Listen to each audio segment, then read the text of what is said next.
This is the Kefeya KX2. Is a secondary screen that you can physically attach to your laptop. It's functional with a number of different computers.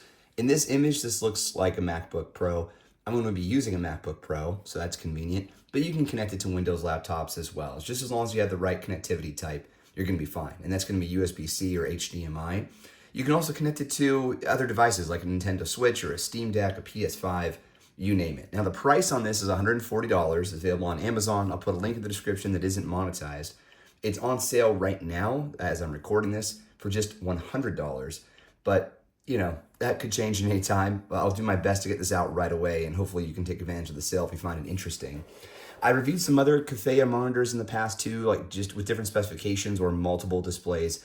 And what I found from this brand, I've been using one of those devices now for about a year off and on, is they hold up pretty well. And that's impressive because as you'll see when I unbox this thing, it's quite involved, the engineering behind making this all work in the way that they wanted it to work. But before we get to that, a few more specifications, and then we'll get to the unboxing and all the real fun stuff here. Okay, so it is a 16:9 ratio. It's an IPS panel, 14 inches, and the brightness is rated at 300. I already mentioned it's Type-C for connectivity or HDMI. 1080p resolution at 60 hertz. So I mentioned some gaming devices. You know, something like a Steam Deck, yeah, you might be able to play some games at 90 hertz or 90 frames per second or 100, you know, of course. This is capped at 60, but it still can be a very helpful thing. So like, for example, when I travel for work, which I do pretty often, I always take either my Steam Deck or my ROG Ally or something with me, or my Switch 2, just depends on what I'm playing at the time. And if I'm at the hotel room, I pretty often will connect it to this, which I also would use for work if I know I have to do some pretty intense stuff at the hotel in between my meetings, you know, over the course of a few days. Oh, okay, sorry, one more thing. So I mentioned 300 nits of brightness is a 1001 contrast ratio, and it covers 75% of the sRGB spectrum. All right, let's get into it. We'll unbox it, and then I'll get it connected. Don't be freaked out when you see this. If you haven't seen one of these before, it may look really complicated, but it's not that bad once you get into it. Okay, so this is what you're looking at. It's pretty thin and light considering that there's an entire monitor display in here. And this whole design, Kefeya has been using this for a while now. It's cool. You know, it's not grippy, it's smooth, even though it may look grippy here. It's smooth and, you know, holds up pretty well. It's the same on both sides. Now over here is where you're gonna have your connectivity options. Now included in the box are all the cables that you need. You may have some USB cables lying around too. So here you go, USB-C with a 90-degree on one of them. Everything is labeled, and this will match the instructions as well in the box. Here we have mini HDMI to full-sized HDMI. Let me just double check something real here. Yeah, okay, so it is mini HDMI here. One more cable. We have a standard USB-A to USB-C cable. And again, this one's labeled as well. Type-C1, Type-C2, power only. It will need power, but there are different ways to get power to it. Okay, let's go ahead and dive into this thing. Let's change my angles here. Hopefully that's better for everybody. This is a kickstand, by the way. We'll get to it. All right.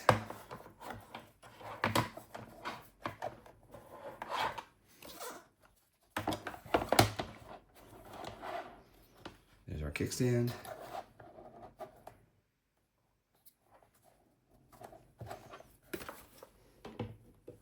So we propped up like this when it's time.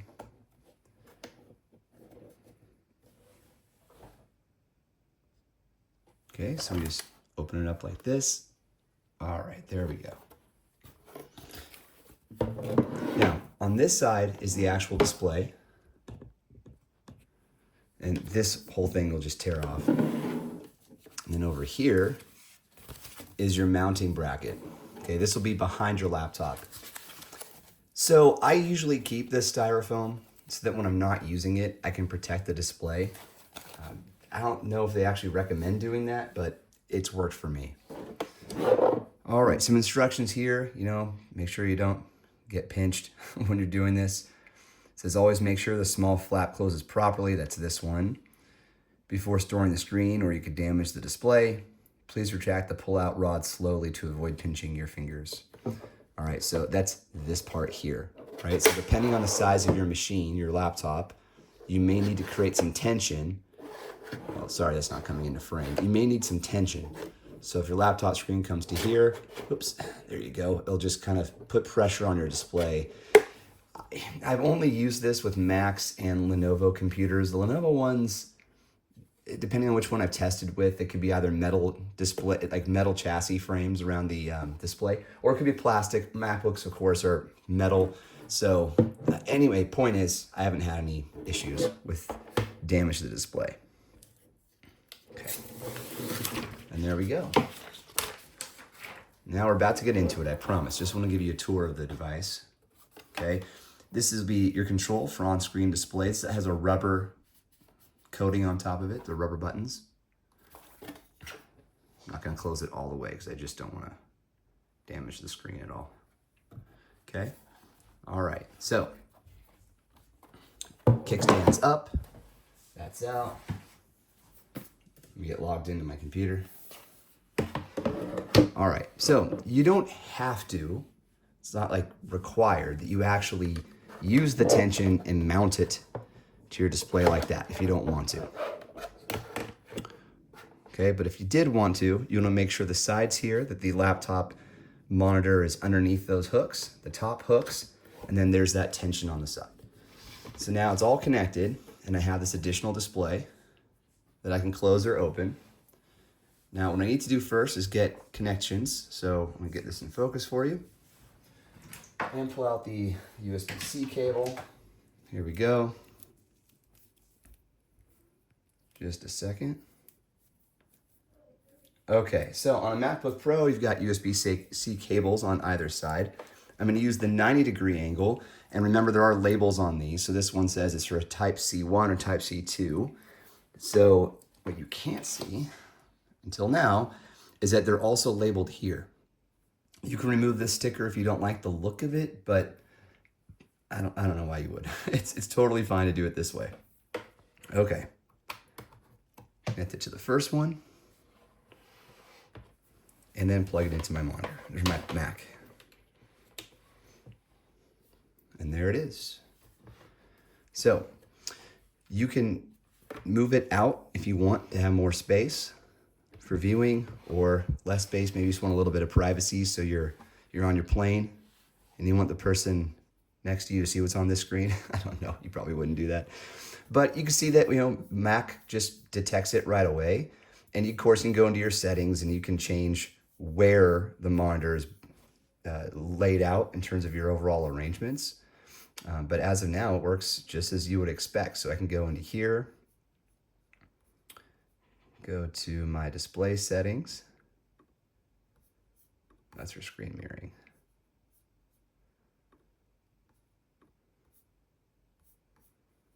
Okay, so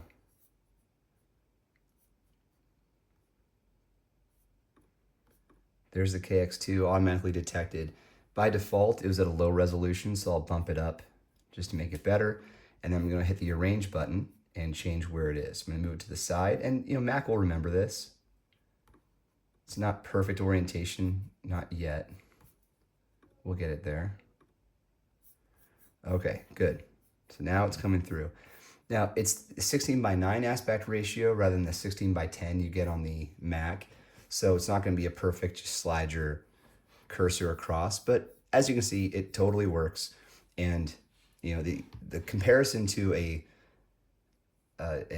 micro LED display on a Mac isn't very fair, but for $100 on sale, I think you're getting a really solid additional display. Now you can turn it on, turn it off, of course, get into your on-screen display down here, just as you would on any other machine. Of course, it has to be powered on, receiving power for this to happen. So I just unboxed this, so I haven't gone into it yet to see how many options we have. So we're doing this together at the same time. There is an HDR mode. You can change the aspect ratio, and you got your signal source There's volume control, but there are no speakers on this. And that would, my expectation is you can plug in USB-C or USB-A based headphones and then get audio pass through, but there's no actual audio. There's no speakers. Okay, oops. So you press this power button twice or menu button twice to get deeper into the menu.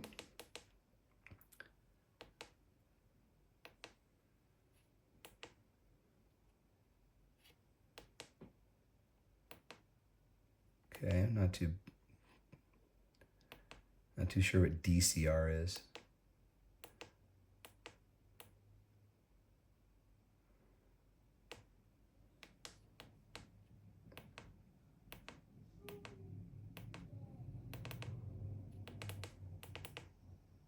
Just trying to figure out how to go back in the menu, but I'm sure that is in the instructions somewhere. Not a double press on either one of these, maybe a long press. Okay, so you long press the power button to go back into the menu. And then there's HDR.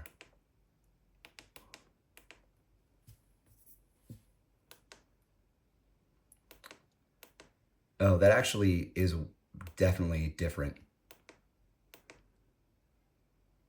It comes through a little better on my side than it would be for you on the camera. But anyhow, so that's the Kefeya KX2. That's how it works.